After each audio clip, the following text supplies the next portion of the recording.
Hello everyone, कैसे आप लोग हो। उम्मीद करते हैं आप लोग बहुत अच्छे होंगे। तो आज आपका टेस्ट होने वाला है। क्या होगा आज? आज होगा आपका टेस्ट। और इस टेस्ट में हम आपके लिए बहुत ही मजेदार का क्वेश्चन लाए हैं। टेस्ट जो आज होगा बाबू, वो होगा साइंस का। इसमें 10 क्वेश्चन साइंस का रहेगा और 10 क्वेश्चन रहेगा सोशल का और 10 क्वेश्चन रहेगा मैथ का, ठीक है ना।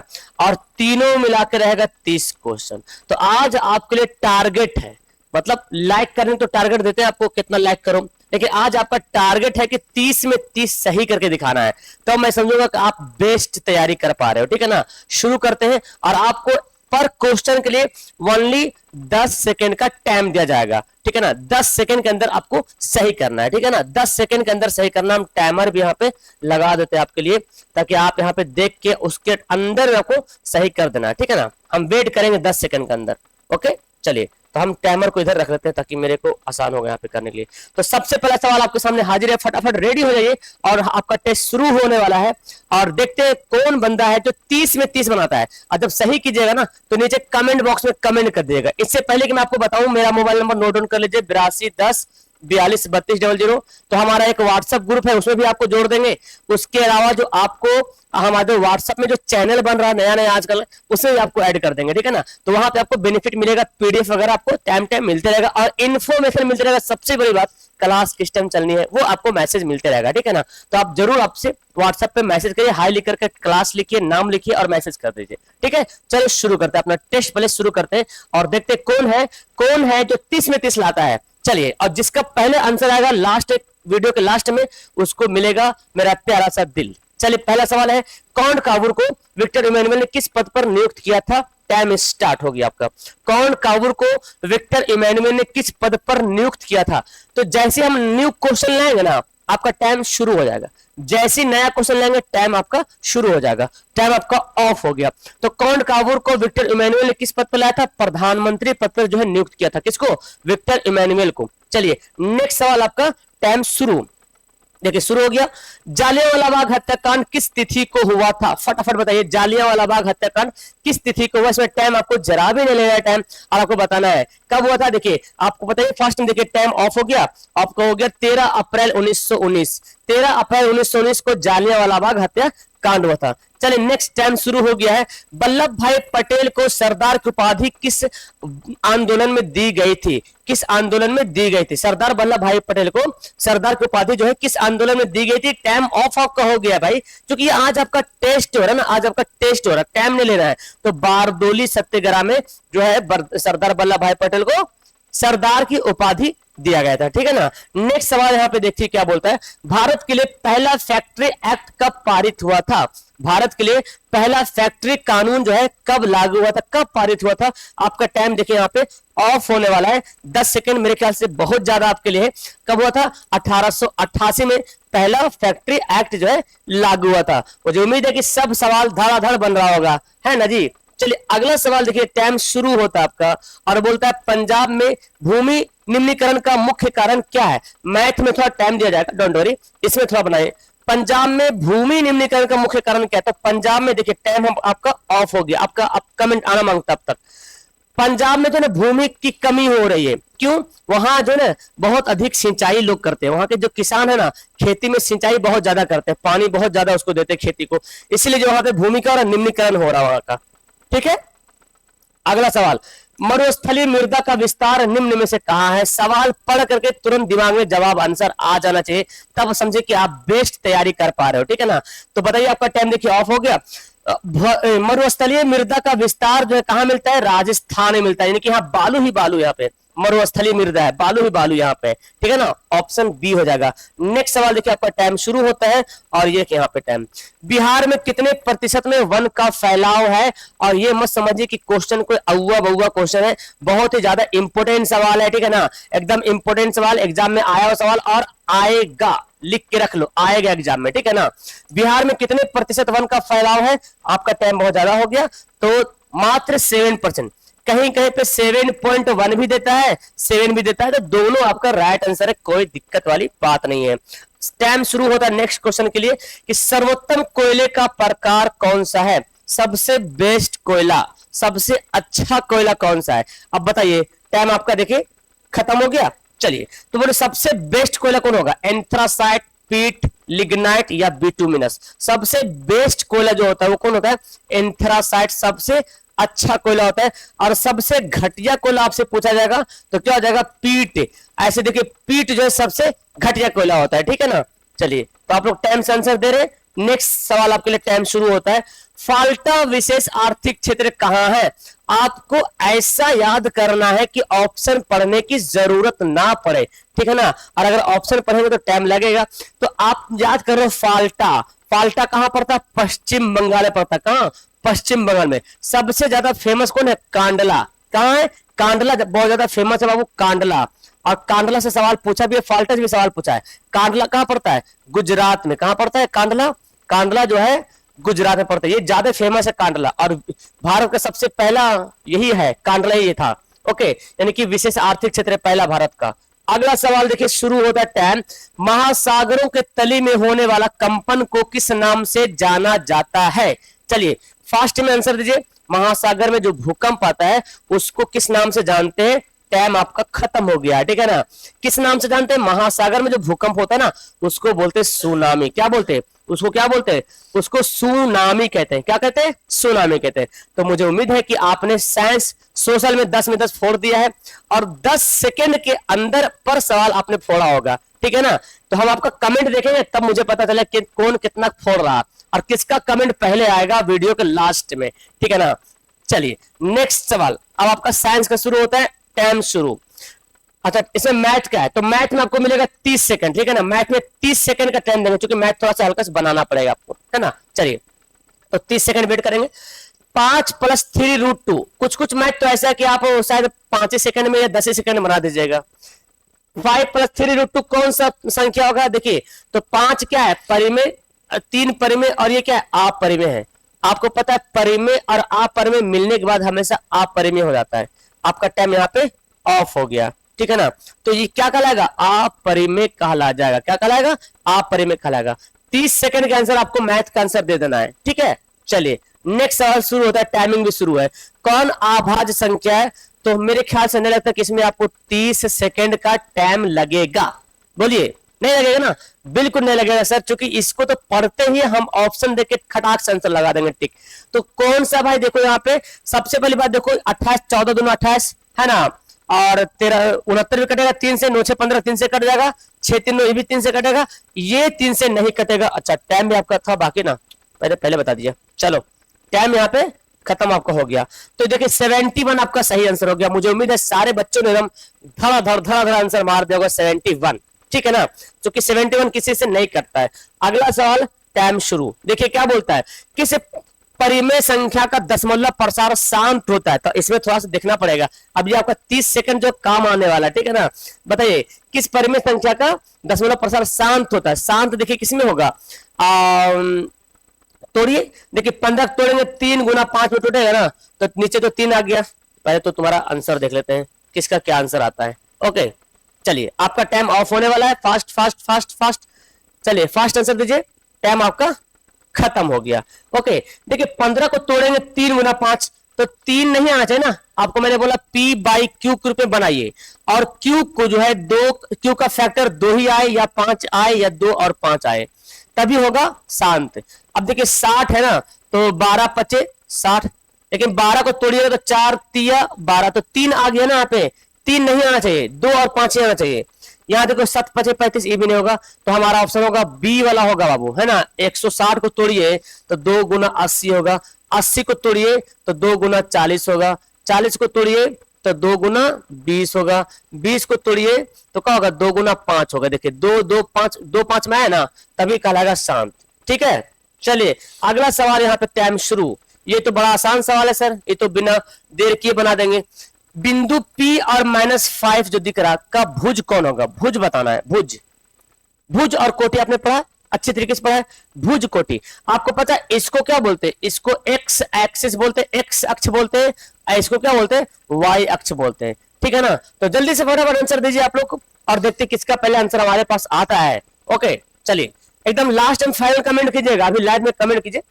तो यहाँ पे क्या होगा हमारा? खत्म। एक्स वाला को ही बोलते हैं भुज, एक्स वाला को भुज बोलते हैं, वाई वाला को क्या बोलते हैं? कोटि बोलते हैं, y वाला को कोटि बोलते हैं। तो भुज कौन हो गया, भुज हो गया 6 हो गया, ऑप्शन नंबर ए हो गया। चलिए अगला सवाल का टाइम शुरू। बोलता बिंदु जो 2 और 3 दिख रहा किस पाद में है, किस चतुर्थांश में स्थित है। चलिए इसका आंसर बताइए फास्ट में, किस चतुर्थांश में स्थित होगा। तो आज काफी मजा आ रहा सबको, और इतना सब लोग कमेंट कर रहे होंगे मुझे मालूम है। मैं लास्ट में देखूंगा कमेंट आपका और देखूंगा कौन कितना पहले कमेंट किया है। तो धड़ाधड़ आंसर आप लोग आते हुए यहाँ पे 2 3 प्लस प्लस, जब दोनों प्लस में रहे तो उसको क्या बोलते हैं, है ना। आपने पढ़ा निर्देशांक ज्यामिति कि नहीं पढ़ा, पहला पाद, दूसरा चतुर्थांश, तीसरा चतुर्थांश और चौथा चतुर्थांश। टाइम आपका खत्म। ये होता है प्लस प्लस, ये minus plus, minus minus, plus minus. तो देखिए दोनों प्लस में ना, तो क्या हो जाएगा, प्रथम चतुर्थांश या प्रथम पाद बोल सकते हैं, फर्स्ट क्वाड्रेंट बोल सकते हैं। ठीक है, चलो भाई अगला सवाल यहाँ पे आपके सामने शुरू हो गया। ये थोड़ा बनाइए तो इसमें आपको 30 सेकंड थोड़ा काम आ जाएगा। अब ऐसे मत बोलिए सर उधर बना लिए ना, तो वो टाइम इधर मैनेज कर लेते हैं। अभी आपका टेस्ट हो रहा है, ठीक है। X square plus 2x plus 4 बराबर 0 के मूल की प्रकृति बताना है, क्या होगा। चलिए आपका टाइम चल रहा, धड़ा बताइए कमेंट करके क्या निकालना पड़ेगा इसका, क्या निकालेंगे इसको बनाने के लिए मुझे d का मान निकालना पड़ेगा। d का formula B square minus 4ac। चलिए तो आप लोग का टाइम खत्म हो गया भाई, टाइम खत्म हो गया, ठीक है ना, बस time up, time up. 4ac b कौन है, देखिए b कौन होगा, 2 होगा, 2 का स्क्वायर 4, a का मान कितना 1 होगा और c का मान कितना होगा 4 होगा, 2 दूना 4, 4 चौक 16 माइनस 12। तो माइनस में आ गया ना, जब भी d का मान माइनस में आता है तो उसको बोलते हैं आभासी या अवास्तविक, यानी कि काल्पनिक है, ये वास्तविक नहीं है, ये वास्तविक नहीं होगा, ठीक है ना। तो आप देखिए आप लोग का आंसर आ गया होगा ऑप्शन नंबर सी। चलिए अगला सवाल देखिए क्या बोलता है, टाइम शुरू आपका हो गया। ये देखिए इसकी बीच की दूरी निकालना है, इसको आप x1 y1 मानो, इसको x2 और y2 मानो, और फटाक से कमेंट करो बीच की दूरी कितना होगा। इसमें थोड़ा आपको इस टाइप का सवाल को 30 सेकंड के अंदर बनाना है बाबू। वो सब सवाल तो भुज कोटि तो फटाफट था ना, हाँ एग्जाम में आपको काम आएगा टाइम, उधर पहले बना लीजिए तो उसमें मेकअप हो जाएगा, लेकिन अभी यहाँ पे टेस्ट हो रहा, आपको इसको 30 सेकंड में अंदर बना देना है। आपका टाइम देखिए ऑफ हो रहा, चलिए टाइम खत्म। तो बीच की दूरी का फॉर्मूला x1 माइनस x2 का whole square plus y1 minus y2 का होल स्क्वायर का ओवर रूट। अब देख लीजिए x1 को कितना है 4 है, x2 कितना है 2 है, y1 कितना है -1 है, y2 कितना है 3 है का होल स्क्वायर। 4 में से 2 घटेगा 2 का स्क्वायर, 3 और 1 कितना हो जाएगा -4 का स्क्वायर, 2 दूना 4, 4 चौक 16, 16 4 20, और 20 को तोड़ेंगे 2 रूट 5, 2 रूट 5। देखिए डी आंसर आया था सबका, 2 रूट 5 आपका राइट आंसर हो गया, ठीक है। चलिए अगला सवाल देखते हैं। नेक्स्ट सवाल आपके सामने हाजिर होता है, दो समान कोणिक त्रिभुज, उनकी संगत भुजाओं का अनुपात सदैव समान होता है, यह कथन किसने कहा था। तो इसमें तो कुछ दिमाग लगाना नहीं, बस आपको कथन अगर याद होगा ना, किसने कथन कहा, अगर वो आपको याद होगा तो भाई तो आप तो आराम से बना लीजिएगा। किसने ये लाइन किसने कहा, ये बातें किसने बताई, ये बताना है। ऑप्शन यहाँ पे आर्यभट्ट ने, यूक्लिड ने, थेल्स ने, या इनमें से कोई, इनमें से किसी का नहीं। किसका है कथन, टाइम आपका खत्म हो गया। चलिए तो बोलता है क्या, जब दो कोण, देखिए दो समान कोणिक त्रिभुज ऐसे दिया रहता है ना, जब उनका संगत भुजा का अनुपात समान होता है। संगत भुजा मतलब ये वाला इसके समान, ये वाला इसके समान, ये वाला इसके समान, तो ये भुजा इस भुजा का समान होगा, ये भुजा इस भुजा का समान तो होगा, ये भुजा इस भुजा का समान होगा। ये किसने बताया, तो बताया थेल्स ने बताया। किसने बताया, थेल्स ने बताया। तो आंसर क्या हो जाएगा, थेल्स वाला हो जाएगा हमारा करेक्ट आंसर। किसने बताया भाई, थेल्स ने बताया। चलिए नेक्स्ट सवाल पढ़ते हैं और टाइम शुरू। बोलता कि वृत्त के अंदर एक दिए हुए बिंदु से वृत्त पर कितनी स्पर्श रेखाएं खींची जा सकती है।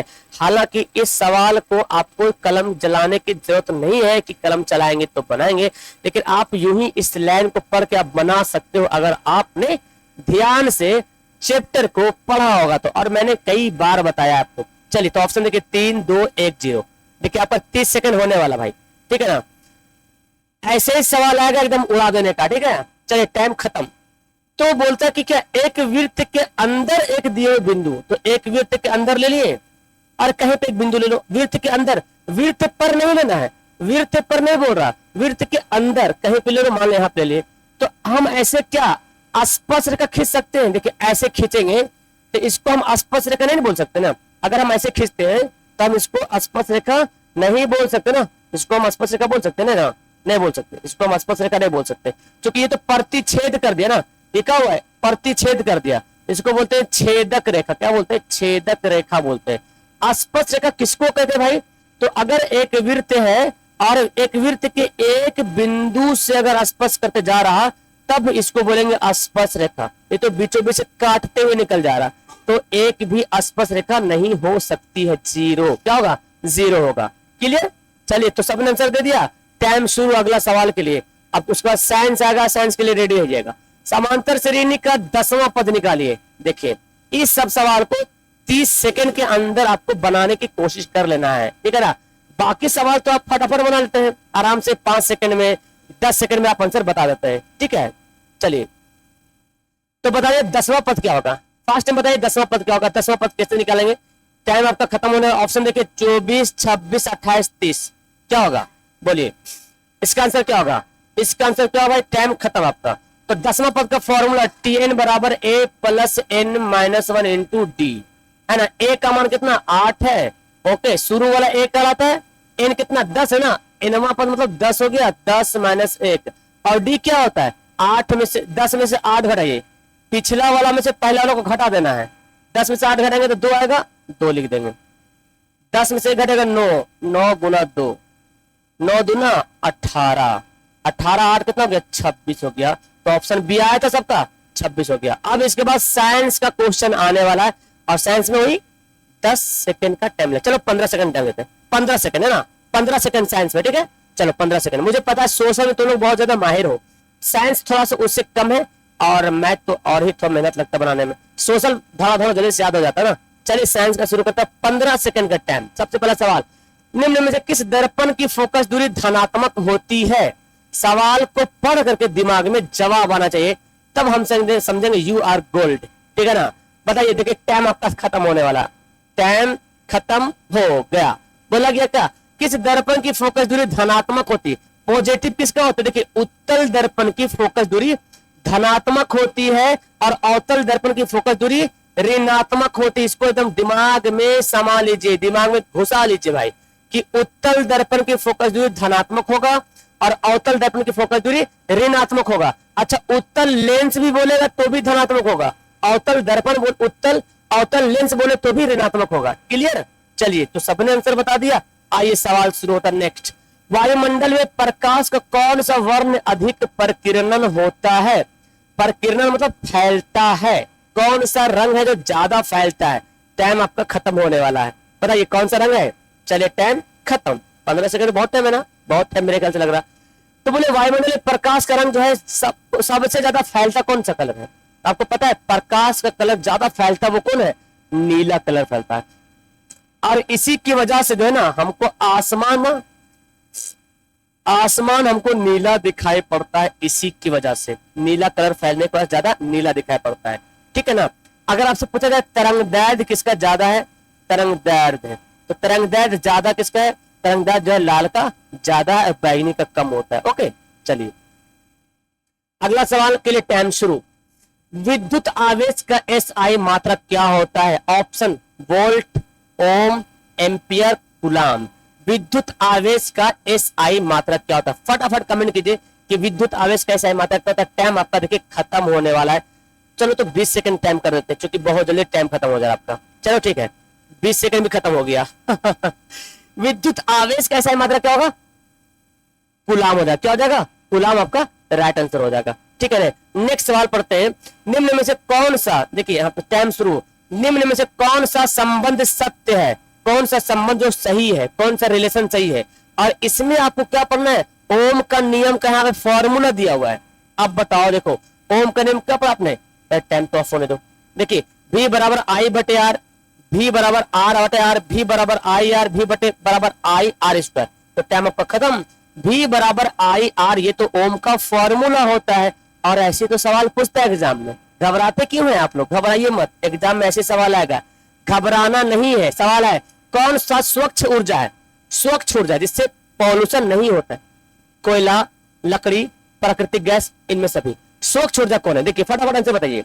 तो घबराइए मत, ऐसे ही ऐसे सवाल एग्जाम में आएगा भाई, फोड़ के आना है, एकदम टेंशन मत लीजिए, बस पढ़ते जाइए, पढ़िए लेकिन जरूर, ठीक है ना। ऐसा मत कैसा टेंशन नहीं लेगा तो पढ़ना नहीं है, नहीं पढ़िए जरूर। प्राकृतिक गैस जो स्वच्छ गैस होता है, जो लोग खाना बनाने में इस्तेमाल करते हैं। अगला सवाल आपके सामने हाजिर होता है, धोबिया सोडा का सूत्र बताइए, जल्दी से टाइम शुरू। धोबिया सोडा यानी कि धोने वाला सोडा, वॉशिंग सोडा, और क्या बोलते हैं, सोडा ऐश बोलते हैं, सोडियम कार्बोनेट भी बोलते हैं, इतना सारा नाम इसका है। देखिए NaCO3 Na2CO3 into 10H2O CaOH, time खत्म होगा, टाइम खत्म। Na2CO3 इंटू 10H2O, यही आपका करेक्ट आंसर हो जाएगा, Na2CO3 इंटू 10H2O। नेक्स्ट सवाल यहाँ पे, किस धातु का गलनांक सबसे कम होता है? टैब आपका शुरू होता है, किस धातु का गलनांक में बहुत जल्दी गल जाता है? कौन धातु है जो बहुत जल्दी गल जाता है? एल्युमिनियम है, सोडियम है, कॉपर है, लोहा है। तो आपका देखो टाइम यहाँ पे चल रहा है, तो किस धातु का गलनांक सबसे कम होता है, जल्दी गल जाता है? बोलिए क्या होगा? देखिए टाइम खत्म, तो वो होगा सोडियम। सोडियम धातु बहुत जल्दी गल जाता है, और आपको पता सोडियम को कहां पे रखते हैं? केरोसिन तेल में डुबा कर रखते हैं, क्योंकि अगर इसको पानी में मिला देंगे या हवा में रखेंगे खुला तो आग लग सकती है, बहुत ज्यादा रिएक्टिव होता है ना, इसीलिए। चलिए अगला सवाल का टाइम शुरू होता है, ऑक्सीजन के दो परमाणुओं के बीच कितने आबंध बनते हैं, कितने बॉन्ड बनते हैं ऑक्सीजन के दो परमाणुओं के बीच?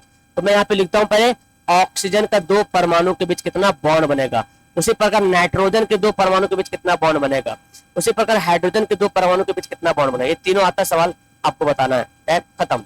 तो ऑक्सीजन के दो परमाणु के बीच डबल बॉन्ड बनता है, नाइट्रोजन के दो परमाणु के बीच ट्रिपल बॉन्ड बनता है, और हाइड्रोजन के दो परमाणु के बीच सिंगल बॉन्ड बनता है।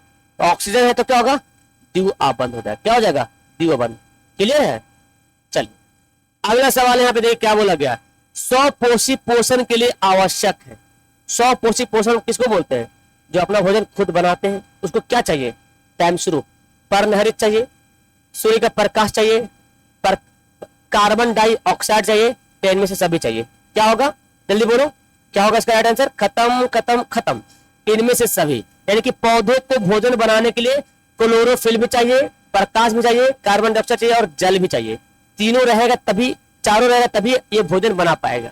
अब आखिरी सवाल आपके लिए यहाँ पे फर्स्ट में बताइए, कौन एक उभयलिंगी जंतु है? उभयलिंगी जंतु कौन है ये बताइए आप लोग जल्दी से।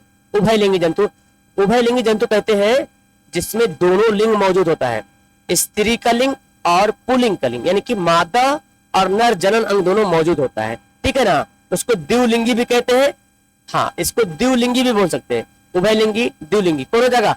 केंचुआ। क्या हो जाएगा? केंचुआ हो जाएगा। इस तरह से हमारा 30 में 30 सवाल खत्म हो गया।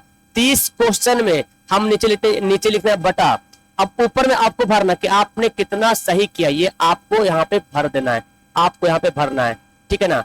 हमारा व्हाट्सएप नंबर नोट कर लीजिए 82104232, ये मैट्रिक के लिए। और यहाँ पे जो अगर लिखता हूँ 72 540 18 5 62, ये 12th के लिए। कोई 12th वाला बच्चा देख रहा हो तो 12th वाला, ये 10th वाला बच्चा। आपको क्लास लिख देना है और नाम लिख देना है और कमेंट कर देना है कि हमको सब ग्रुप में जुड़ना है। इसके अलावा अगर किसी को नोट्स चाहिए, बेहतरीन वाला नोट्स, अगर बेहतरीन सा नोट्स चाहिए तो आप हमको व्हाट्सएप पे मैसेज कर सकते हैं। इसका चार्ज बहुत कम है, 299 रुपए इसका चार्ज है, मात्र 299 रुपए चार्ज है। इसमें इतना कुछ मिल रहा है, आपको सबका नोट्स मिलेगा। नोट्स से मतलब कैसा नोट्स? मतलब नोट्स ऐसा जो पढ़ करके आपको किताब पढ़ने की जरूरत नहीं पड़ेगा, आप नोट्स पढ़ेंगे तो ऑटोमेटिक आपको समझ में आ जाएगा, ठीक है ना। उसके बाद आपको अलग से फिर क्वेश्चन आंसर मिलेगा, ऑब्जेक्टिव, लघु उत्तरीय, दीर्घ उत्तरीय, अति लघु, सब मिल जाएगा इसमें। उसके बाद आपका उसका वीडियोज मिलेगा, उसके बाद क्वेश्चन बैंक मिलेगा, उसका सॉल्यूशन मिलेगा, मॉडल सेट का सॉल्यूशन मिलेगा, साथ साथ लाइव क्लास होगा, उसके साथ आपका बोर्ड का पीडीएफ मिलेगा जो मैं पढ़ा रहा हूं, और उसके साथ साथ आपको सभी चैप्टर का टेस्ट मिलेगा सिर्फ 299 में। तो जिसको जुड़ना होगा मैसेज कीजिएगा, हमारा एप्लीकेशन डाउनलोड कीजिए, ए ऑनलाइन सॉल्यूशन, ए ऑनलाइन सॉल्यूशन, हमारा एप्लीकेशन को डाउनलोड कर लीजिए, ठीक है ना। और इसको डाउनलोड करने के बाद आप यहाँ पे जाके चेक कर सकते हो, फ्री पीडीएफ देख सकते हो, तो आपको यहाँ पे पता चल जाएगा। ओके, तो चलो भाई, तो आप लोग व्हाट्सएप पे जुड़ जाना, है ना, याद से। और आपको अगर नोट्स लेना है तो मुझे कमेंट करना, है ना। अगर कोई उर्दू वाला बच्चा कोई देख रहा स्पेशल उर्दू वाला, तो उर्दू के लिए 150 का चार्ज है। इसमें उर्दू है, हिंदी है और इंग्लिश है ना। कोई उर्दू वाला बच्चा अगर चाहता खाली उर्दू ले, अगर सब लेना है तो 299 लगेगा, ठीक है ना। लेकिन उसमें लाइव नहीं होगा, उसमें टेस्ट नहीं होगा, टेस्ट लाइव इसी में होने वाला, ठीक है। चलिए, तो मुझे उम्मीद है तो आप लोग जो कमेंट कर देना और कमेंट करके बता देना कि आपने 30 में 30 आज कितना फोड़ा है, आज कितना सवाल आपने फोड़ा है, मुझे कमेंट करना। मिलते हैं आपके लिए नेक्स्ट वीडियो लेकर, बहुत अच्छी वीडियो लेकर आने वाले हैं। और नीचे कमेंट कर दीजिएगा और इसमें जुड़ जाइएगा, सब्सक्राइब कर लीजिएगा जो सब्सक्राइब नहीं किए हैं, क्योंकि सब्सक्राइब करेंगे तभी तो मैसेज जाएगा आपके पास। और लाइक वाला बटन दबा दीजिएगा, अपने दोस्तों को शेयर कर दीजिए। हर एक बंदा अपने अपने व्हाट्सएप पे शेयर कीजिए, अपने दोस्तों को भेजिए, क्योंकि इसका फायदा उसको मिलना चाहिए, किसको, जो आपके चाहता है, दोस्त है, फ्रेंड है। ओके, चलिए, उम्मीद करते हैं आप लोग शेयर कीजिएगा, वीडियो को लाइक कीजिएगा। That's all, thank you everyone, bye, काटो।